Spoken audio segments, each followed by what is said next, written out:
네, 차관에게 질의하겠습니다. 검찰이 지금 윤석열 정권 하에서 검찰에 과도하게 집중된 권한에 대해서 많은 반성이 있었고, 그에 대해서 검찰의 수사 기소권 분리 법안이 지금 법사위에 많이 상정이 되고 계류 중에 있습니다. 그에 관해서 지금 검찰은 자신들의 지난 과오에 대해서 분명한 자성과 반성이 있어야 되고 거기에 대한 책임 또한 반드시 져야 된다 이렇게 생각합니다.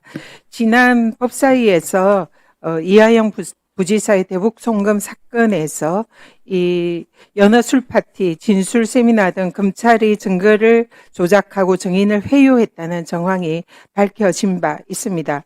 그렇지만 검찰 조사에서는 이런 부분에 대한 사실상 왜곡이 있었고 또 지난 6월 24일 배상윤 부회장이 SBS 인터뷰에서 당시에 김성태와 자신이 북한에 돈을 보낸 것은 경기도지사였던 이재명 대통령, 지금 현재 대통령과는 전혀 관련이 없다. 이런 것을 인터뷰에 밝힌 바 있습니다.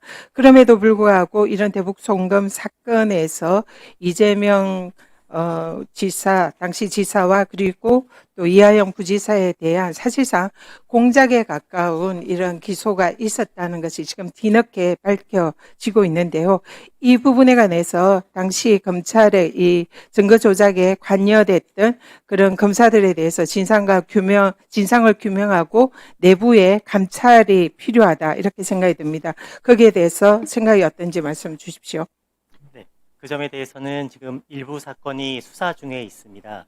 의원님께서 말씀하신 사실관계에 대해서 저희가 좀 확인을 해보고 방향성에 대해서 검토해서 잡아가 보도록 하겠습니다. 내부에 감찰을 하시고 그 사건의 진상을 규명해서 과연 이 공작과 이 증거 조작이 있었는지를 확인해서 다음에 법사위에 보고를 해 주십시오. 네, 그렇게 하도록 하겠습니다. 네, 법원 행정처장에게 또 질문 드리겠습니다. 지기현 부장판사에 대해서 룸살롱 의혹이 법사위에서도 제기됐고 많은 또 언론에서 다룬 바 있습니다. 그래서 법원에서는 여기에 대한 감찰을 진행을 하겠다라고 표명을 한 바 있는데 그에 대해서 지금 진행 사항이 어떤지 말씀 주십시오. 예, 영감실에서 계속 검토 중에 있는 것으로 알고 있습니다. 저희들도 결과 나오면은 거기에 대해서 말씀을 드리도록 조속히 하겠습니다. 조사해서 예. 결과를 보고해 주시기 바랍니다. 예. 그리고 다시 우리 차관에게 질문하겠습니다. 네. 김건희 명품백 수수와 관련해 가지고 거기에 대해서 지난 입법사위 자리에서 별 문제가 없고 잘 마무리됐다 취지로 말씀하셨는데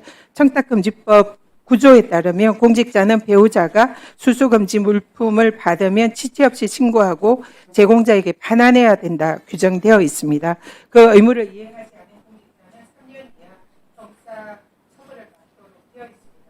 그래서 윤석열 대통령이 여기에 대해서 자신의 배우자의 금품 수수에 기록된 수수에 관해서 신고도 하지 않았고 반환도 하지 않았다는 것이 지금 확인이 되고 있는데요. 그렇다면 윤석열 전 대통령은 청탁금지법 위반이 확실하다. 그래서 여기에 대해서 어떤 조치를 할 것인지 말씀해 주십시오.